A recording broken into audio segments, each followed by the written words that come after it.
Hello, সকলকে স্বাগত। আমাদের এই পেজে 19তম নিবন্ধনের জন্য প্রতিনিয়ত গণিতের সকল যে পূর্ববর্তী যে পরীক্ষাগুলোতে প্রশ্নগুলো এসেছে সেখান থেকে আমি প্রশ্নগুলো বেছে বেছে করিয়ে দিচ্ছি। দেখেন, এই টাইপের প্রশ্নগুলো থেকে আপনাদের অবশ্যই 1 নম্বরের প্রশ্ন কমন আসবে, যেখানে দেওয়া হয়েছে এখান থেকে আপনাদের যে পিতা পুত্রের বা গড়ের একটা অঙ্ক দিয়েছি, এখান থেকে দিয়েছি সংখ্যা থেকে একটি, এবং একটা দিয়েছি বিভাজ্য থেকে, একটি জ্যামিতি থেকে এবং একটি ধারা থেকে। এই যে 5টা নিয়মের যে অঙ্ক দিয়েছি, এই 5টা নিয়মের অঙ্ক থেকে আপনারা অবশ্যই এখান থেকে দেখবেন যে কোনো একটা অঙ্ক কমন পেয়েছেন। তো দেখেন যে আমি এখানে ক্লাসটা শুরু করতেছি।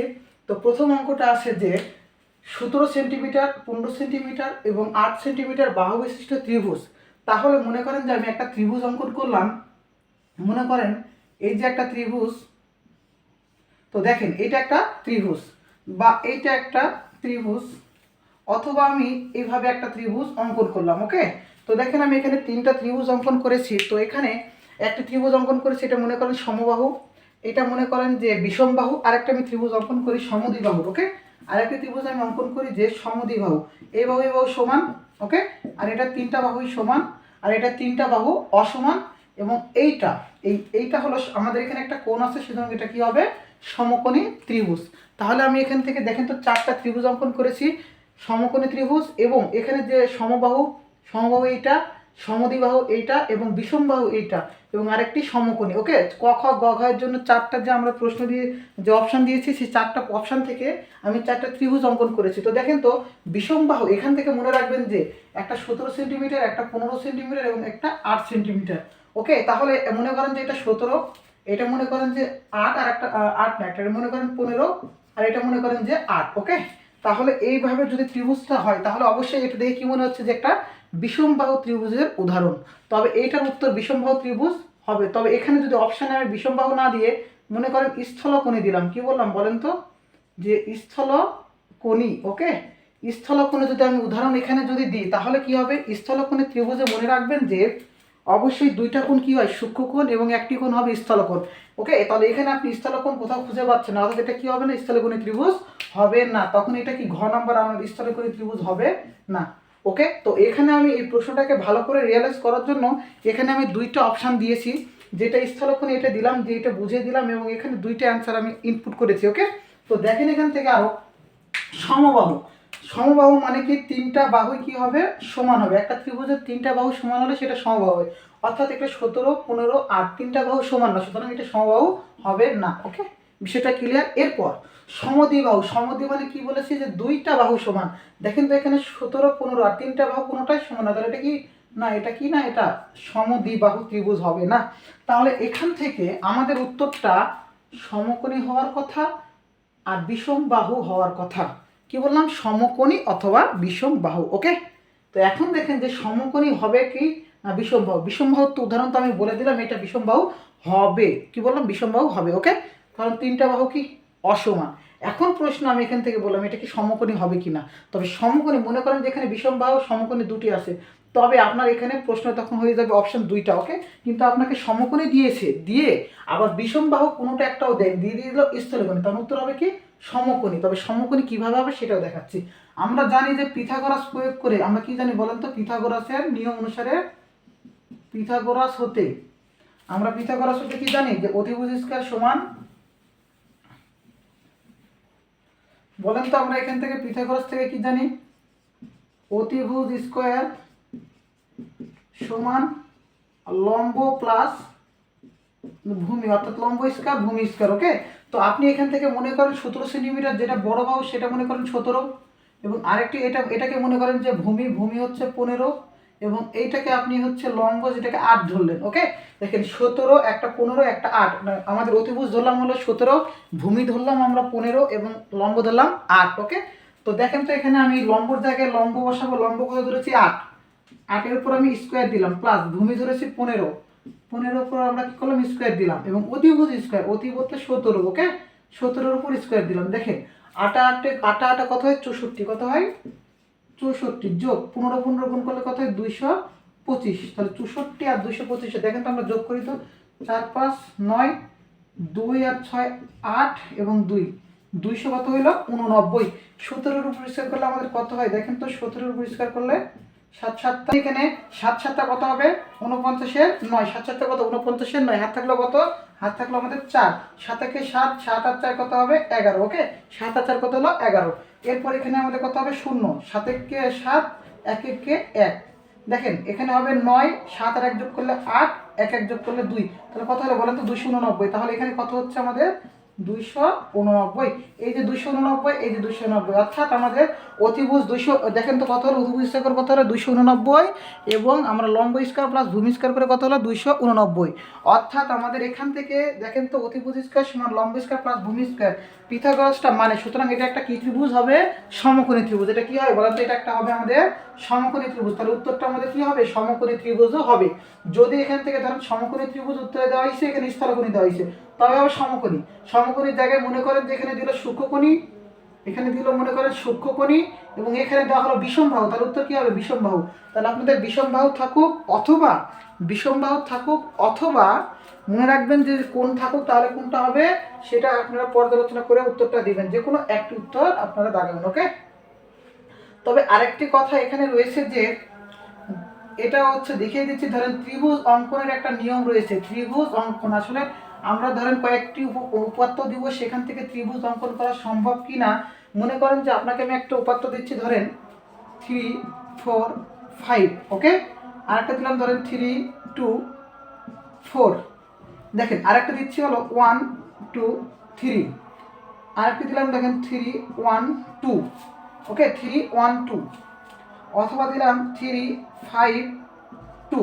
দেখেন এখান থেকে একটা জিনিস মনে রাখবেন, যে এখান থেকে ভালো করে মনে রাখবেন যে হচ্ছে দুইটি বাহুর যোগফল, কি বললাম, দুইটি বাহুর যোগফল অপর বাহু থেকে, দুইটি বাহুর যোগফল অপর বাহু থেকে যদি বড় হয় তবে ত্রিভুজ অঙ্কন করা যায়। যেমন দেখেন 3 আর 4 এই দুটো আমি যোগ করলাম, যোগ করলে কত হবে 7, অপর বাহু কত 5 থেকে বড়, অপর বাহু কত 5 থেকে বড়। কিন্তু এখানে দেখেন তো 1 আর 2 যোগ করলে কত হয় 3, আর এটা 3 সমান, তাহলে এটা দ্বারা কি ত্রিভুজ অঙ্কন করা যায় না। এরকম ভাবে মনে রাখবেন যে এখানে আমি প্রশ্নগুলো দিয়েছি, দেখেন 3 আর 2 যোগ করলে কত 5, 4 থেকে বড়, এটা দ্বারা কি সম্ভব ত্রিভুজ অঙ্কন করা সম্ভব, ওকে। এইভাবে আমরা ত্রিভুজ অঙ্কন করা যদি কোনো অপশন টেস্ট থাকে তাহলে আমরা এইভাবে যোগ করে করব, অর্থাৎ দুইটি বাহু যোগ করব করে অপর বাহু থেকে বড় দেখাবো। যদি সমান সমান বা ছোট হয় তবে কখনোই সেটা দ্বারা ত্রিভুজ অঙ্কন করা যাবে না, ওকে। এরপর দেখুন, এই হলো আমাদের প্রথম নম্বর প্রশ্নটা। এরপর 2 নম্বর প্রশ্নটা ছিল যে ধরেন এখান থেকে 5 ও 95 মধ্যে, কি বললাম 5 ও 95 মধ্যে 5 ও 3 দ্বারা বিভাজ্য সংখ্যা কতটি। এটা দুইটা নিয়ম আছে, আমরা দুইটা নিয়ম দ্বারা শিখাবো, ওকে। 5 ও 95 মধ্যে 5 ও 3 দ্বারা বিভাজ্য নিয়ম সংখ্যা কতটি। আমরা প্রথমে এই অঙ্কটাকে বড় করে শিখাবো, তারপরে এটাকে মনে রাখার জন্য একটা শর্টকাট নিয়ম দেবো, ওকে। তো দেখেন এখানে 5 ও 95 মধ্যে, দেখেন তো আপনি যদি 5 ও 95 মধ্যে কত সংখ্যা দ্বারা 5 আর 3 দ্বারা বিভাজ্য সংখ্যা বের করি, তবে মনে রাখবেন যে 5 ও 3 দ্বারা বিভাজ্য নিয়ম যে এককের ঘরে 5-এরটা একক ও দশকের ঘরে, একক ও দশকের ঘরে 0 থাকবে আর নয়তো 5 থাকবে, 0 নয়তো 5, 0 নয়তো যদি 5 থাকে তাহলে 5 দ্বারা বিভাজ্য করা যায়। আর 3 দ্বারা মনে রাখবেন যে সংখ্যাগুলোর যোগ করে, সংখ্যার যোগ করে আমরা 3 দ্বারা ভাগ করবো। কত দ্বারা ভাগ করবো, সংখ্যার যোগ করে 3 দ্বারা ভাগ করব, তাহলে এটা 3 দ্বারা বিভাজ্য হবে। তাহলে আমরা এখান থেকে আগে 5 দ্বারা বিভাজ্য সংখ্যাগুলো লিখে নিব, তারপরে 3 দ্বারা দেখবো। ওকে 3 দ্বারা লিখে নিয়ে 5 দ্বারা দেখার দরকার নাই, 5 দ্বারা লিখে নিব, সংখ্যাগুলো কম হবে। 3 দ্বারা বিভাজ্য যখন দেখবো অনেকগুলো সংখ্যা হয়ে যাবে।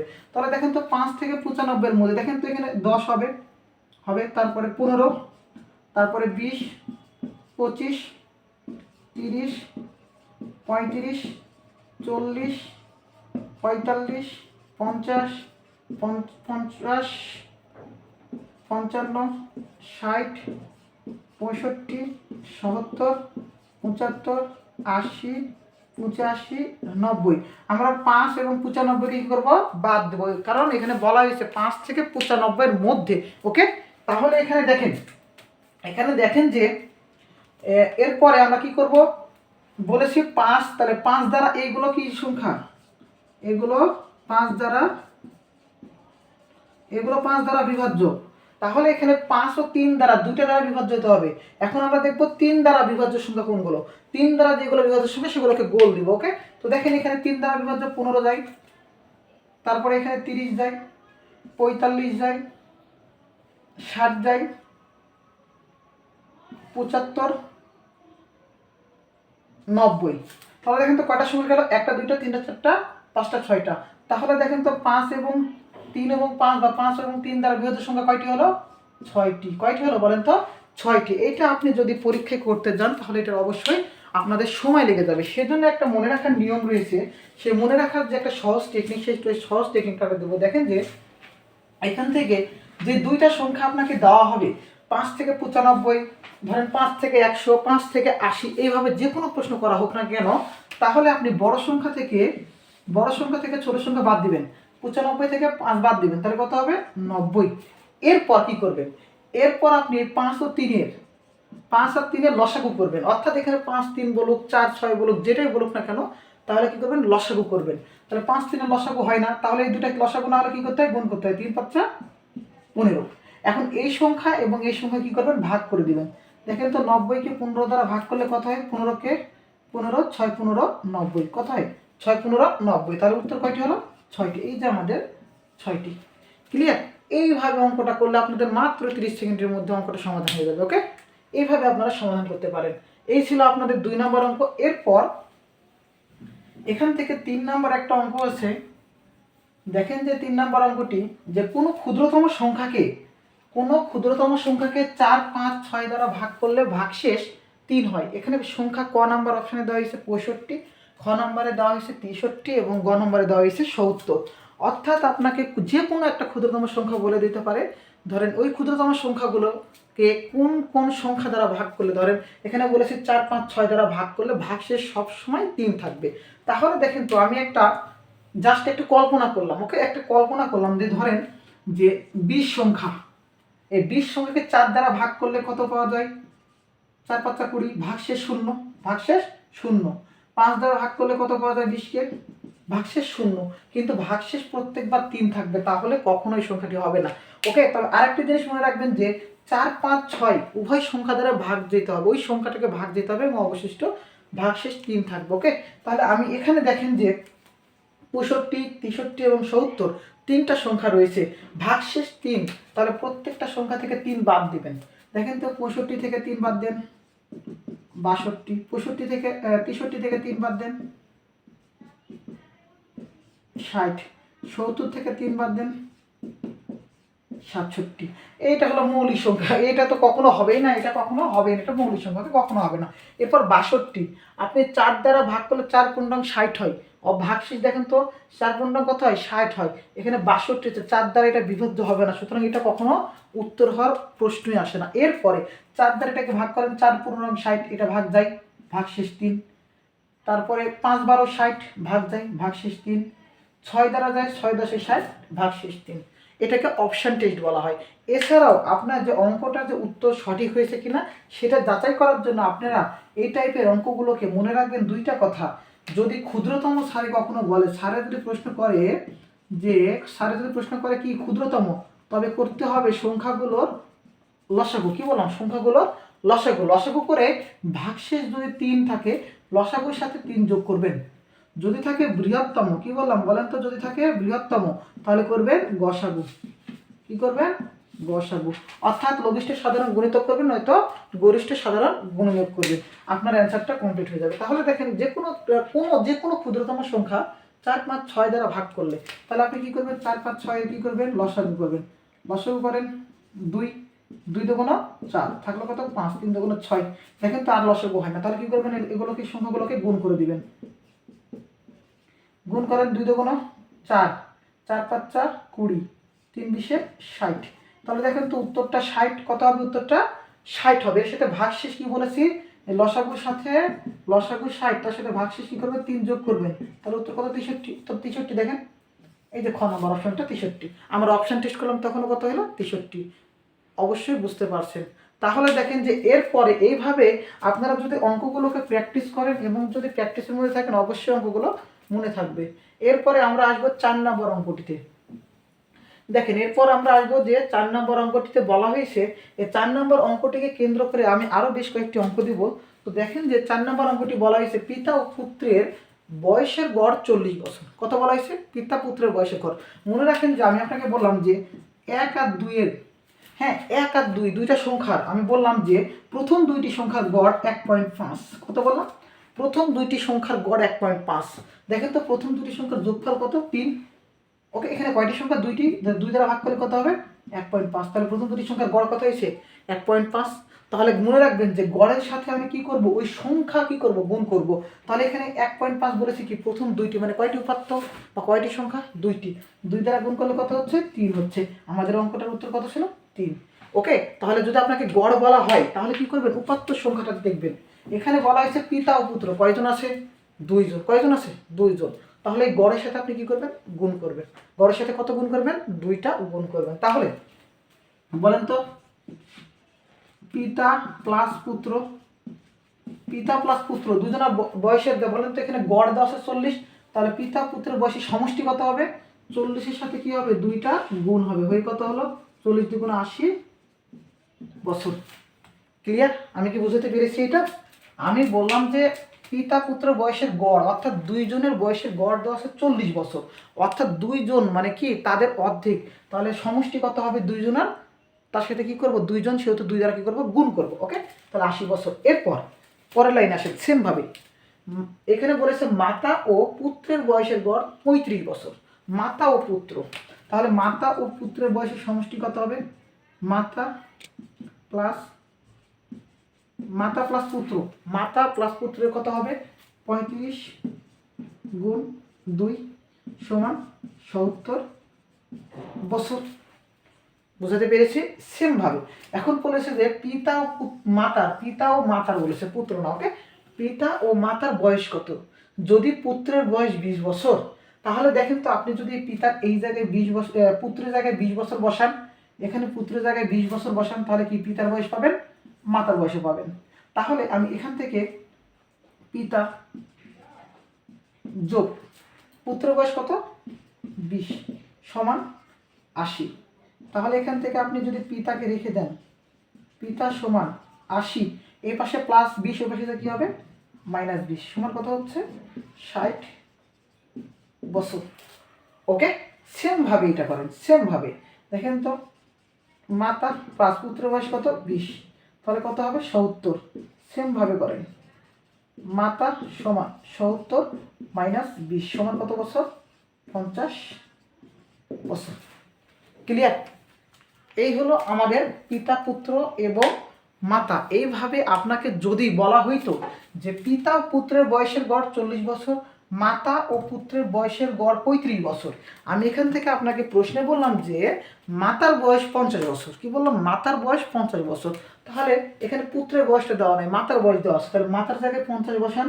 তাহলে ওই পাশে যা 70 থেকে 50 বাদ দিলে কত হবে? 20 বছর। তাহলে পুত্রের বয়স যদি 20 বছর হয়, তাহলে পুত্রের জায়গায় 20 বসান। তাহলে পিতার বয়স কত হবে? 80 থেকে কি হবে? 20 বাদ কত হবে? 60 বছর। এই যে পিতার বয়স 60 বছর, এই যে মাতার বয়স 50 বছর। আর পুত্রের বয়সটা আমি এখানে 20 বলেছি, আর এখানে 20 আমি বের করবো। ওকে, সেমভাবে অঙ্ক।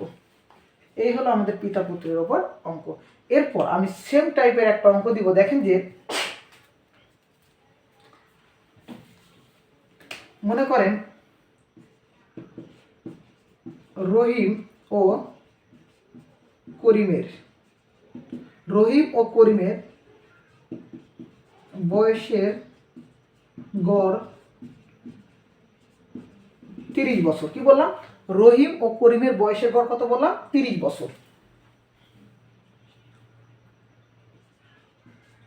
করিম ও শ্যামের বয়স, বয়সের গড় 20 বছর। ওকে, কি বললাম বলেন তো? যে রহিম ও করিমের বয়সের গড় 30 বছর, করিম ও শ্যামের বয়সের গড় 20 বছর। এখানেও ব্যক্তি ছিল কয়জন? 3 জন, মাতা পিতা পুত্র। এখানেও ব্যক্তি কয়জন? রহিম, করিম এবং শ্যাম। তাহলে বয়সের গড় কত দিয়েছে? 20 বছর। আমি এখান থেকে আমি প্রশ্নে বলে দিলাম যে যদি করিমের বয়স 15 বছর হয়, কি বললাম বলেন তো? যদি করিমের বয়স 15 বছর, করিমের বয়স কত বললাম 15 বছর হয়, তবে রহিমের বয়স কত, শ্যামের বয়স কত, আপনি এই প্রশ্নটাকে সেমভাবে করতে পারবেন, একইভাবে আপনি করতে পারবেন। রহিম করিম দুইজন ব্যক্তি, সুতরাং কি হবে তখন 30-30-এর সাথে 2 গুণ করলে কত হবে 60। সেমভাবে এখানে করিম ও শ্যামের বয়সের গড় দেওয়া আছে 20, তাহলে গুণ করলে কত হবে 20 × 40। তার মধ্যে আমি করিমের বয়স বলে দিয়েছি কত 15 বছর, তাহলে আপনি এখানে করিমের বয়স বসাবেন, করিমের বয়স 15 বসাবেন, তাহলে 40 থেকে 15 বাদ দিলে কত হয়, 40 থেকে 15 বাদ দিলে 25 হয়। তাহলে আপনি এখান থেকে কার বয়স পেলেন, শ্যামের বয়স 25 বছর। শ্যামের বয়স কত পাবেন, শ্যামের বয়স 25 বছর। সেমভাবে এখানে আপনি যে বসাবেন, যে এখানে বলেন তো শ্যামের বয়স 25 পাইলেন, করিমের বয়স 15 পেয়েছেন, এখানে করিমের বয়স যদি আপনি বসিয়ে দেন তাহলে কত পেয়েছিলেন মোট বছর 60, তাহলে 60 থেকে 15 বাদ দিলে কত হবে রহিমের বয়স, রহিমের বয়স হবে 60 থেকে 15 বাদ দিলে 45। বুঝেছেন? এইভাবে অঙ্কগুলোকে যখন আপনি প্র্যাকটিস করবেন মুখে মুখে অ্যান্সারগুলো করতে পারবেন।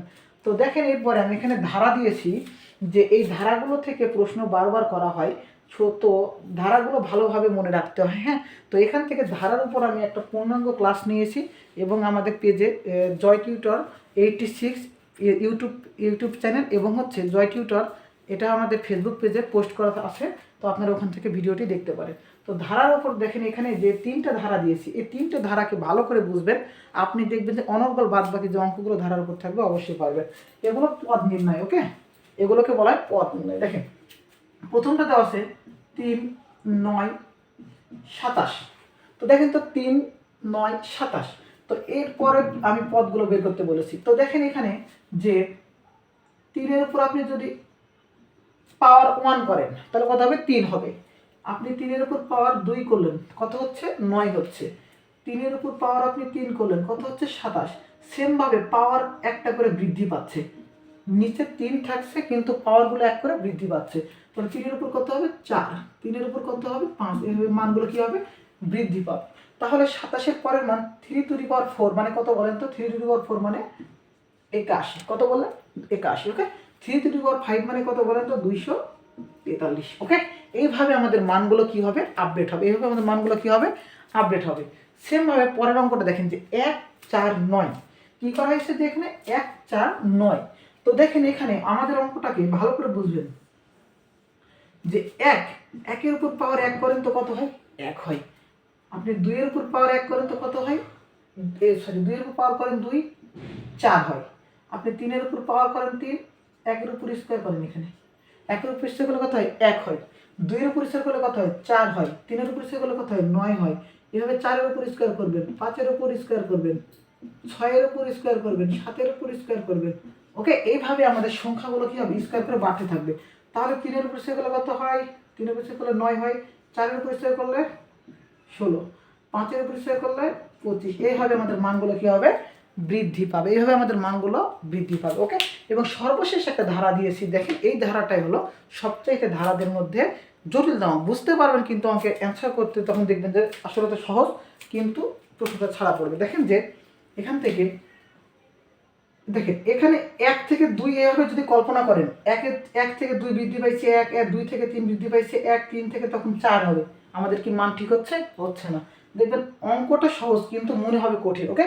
তো এবার দেখেন যে 1 আছে তাই না, তাহলে এইভাবে সংখ্যাটা যোগ করেন তো, 1 আছে এটা, এরপর 2 আছে, মনে করবেন তার আগের সংখ্যাটা আমাদের শূন্য রয়েছে, কি রয়েছে শূন্য রয়েছে, ওকে। তাহলে শূন্যর সাথে 1 যোগ করলে কত হয় আমাদের 1, 1-এর সাথে 2 যোগ করলে আমাদের কত হয় বলেন তো 3, দেখেন তো এখানে হচ্ছে এভাবে 2-এর সাথে 3 যোগ করলে কত হচ্ছে 5, 3-এর সাথে 5 যোগ করলে কত হচ্ছে 8।